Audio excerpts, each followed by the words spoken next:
Chapter 4, in which I take a wife, the infare, a destructive hailstorm, at Wakarusa Mission, bereavement, the pro-slavery trouble, a dangerous ride, the pro-slavery men drilling, my legislative experience.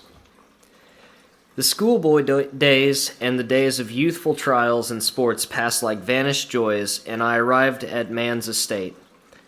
I will omit my later schooling and medical training, and merely state that, like my Father who art in heaven, I thought it not good to be alone, and began to go on dress parade to see how the girls would like the looks of a young soldier.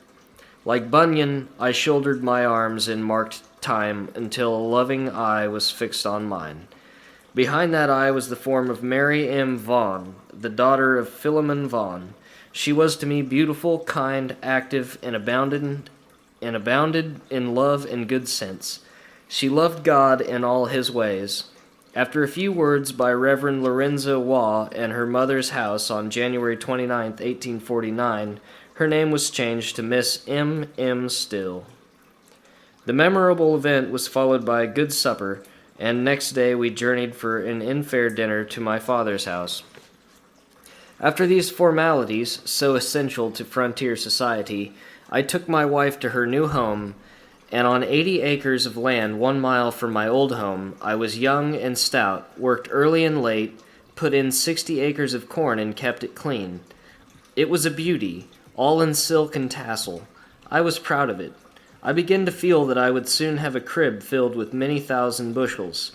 The morning of the 4th of July, the day we loved to celebrate, came, and I was full of joy and hope. At 3 p.m. a dark cloud arose, and at 4 showering 3 inches of hail over every acre of my corn, not leaving a single stalk nor a blade of fodder in all my 60 acres. Nor did it leave a bird or rabbit on my farm. All were gone. Someone quoted me in himself by the following quotation: "The Lord loveth whom he chasteneth.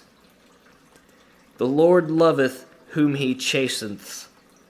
I had no corn, and he, whose crops was not torn to shreds like mine, would have some to sell, so after all things, as usual, were about evened up. I taught school that fall and winter at $15 per month, and thus ended my first year of married life. In May 1853, my wife and I moved to the Wakarusa Mission, Kansas, occupied by the Shawnee tribe. It was all Indian there. There was not much English spoken outside the mission school.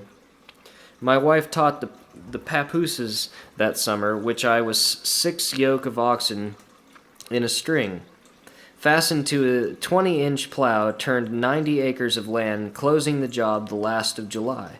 Some days I broke 4 acres of sod. Then with my father I doctored the Indians all fall.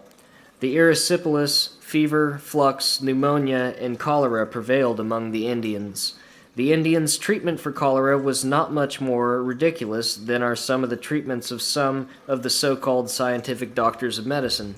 They dug 2 holes in the ground, about 20 inches apart. The patient lay stretched over the 2, vomit in one hole and purge in the other, and die stretched over the 2, thus prepared with a blanket thrown over him. Here I witnessed cramps which go with cholera dislocate hips and turn legs out from the body. I sometimes had to force the hips back to get the corpse in the coffin. As curatives they gave teas made of blackroot, lady's thumb, sagitee, muckaw, chini olaki. Thus they doctored and died, and went to Ilawana Topalawakwa, the house of God. I soon learned to speak their tongue, and gave them such drugs as white men used, cured most of the cases I met, and was well received by the Shawnee.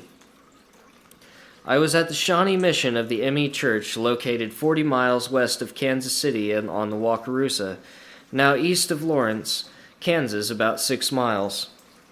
A treaty was made in 1854 with the Shawnees and the other tribes of Indians, in which treaty with the government purchased much of the Indian lands which were declared open to white settlement.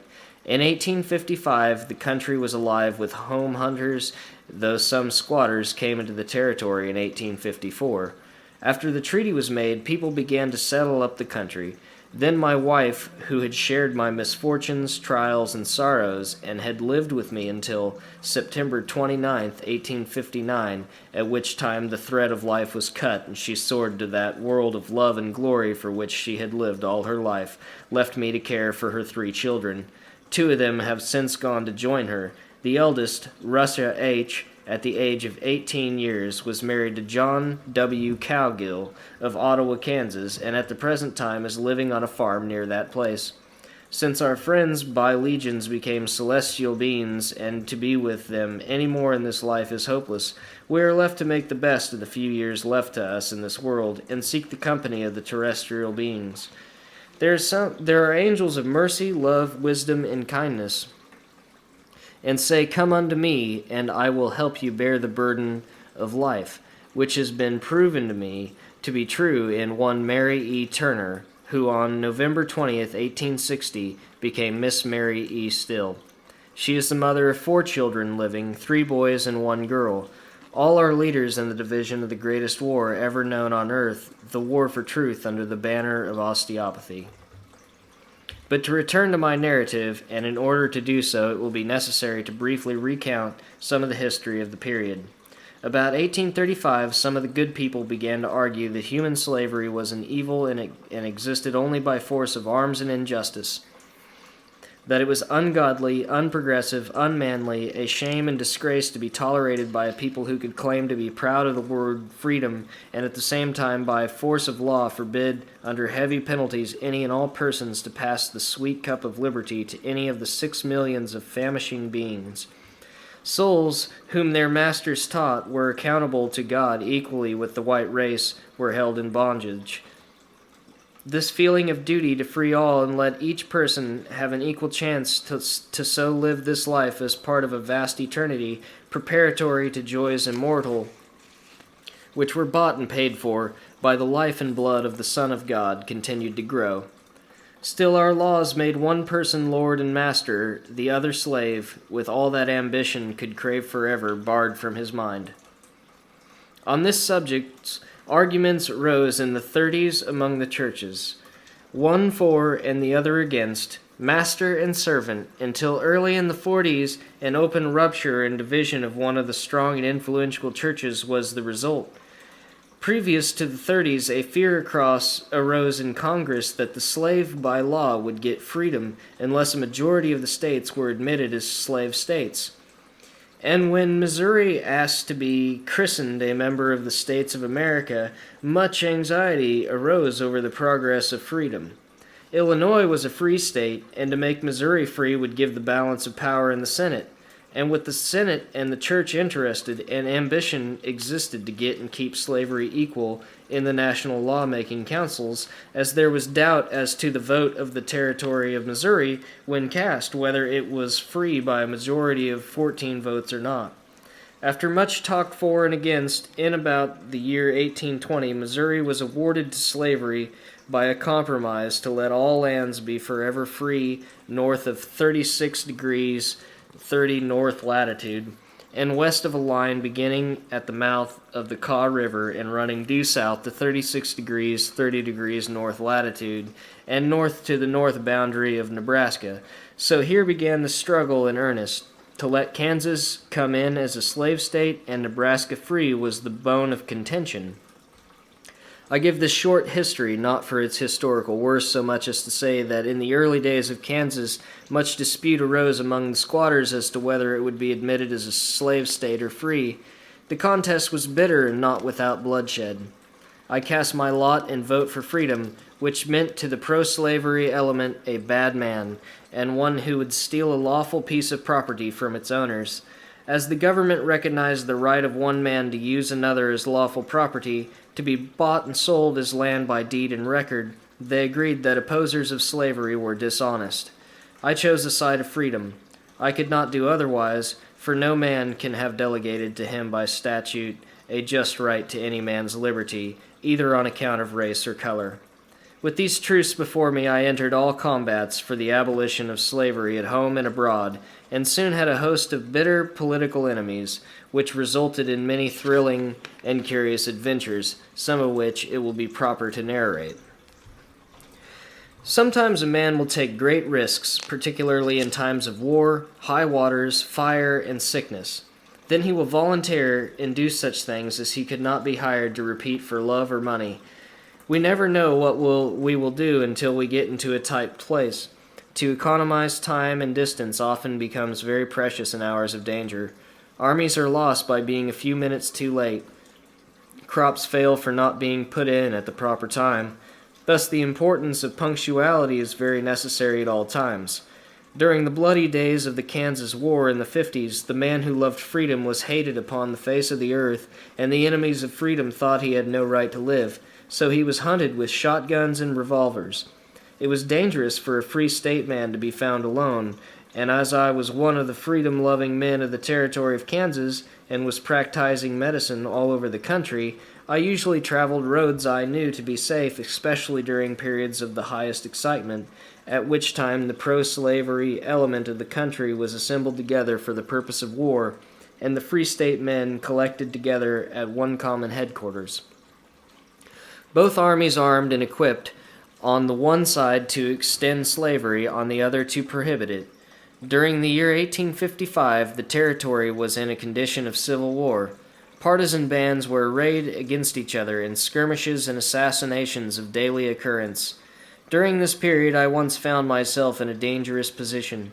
On returning home from one of my professional visits, I suddenly found myself cut off by a creek with steep banks. The only means of crossing the stream was a log hewn on the upper side to a face of 14 inches with the ends embedded in the banks. The log was a cottonwood about 20 feet long and 20 inches in diameter. The two ends were made fast to the banks on both sides of the creek. This log was used for a foot log for the people of the neighborhood.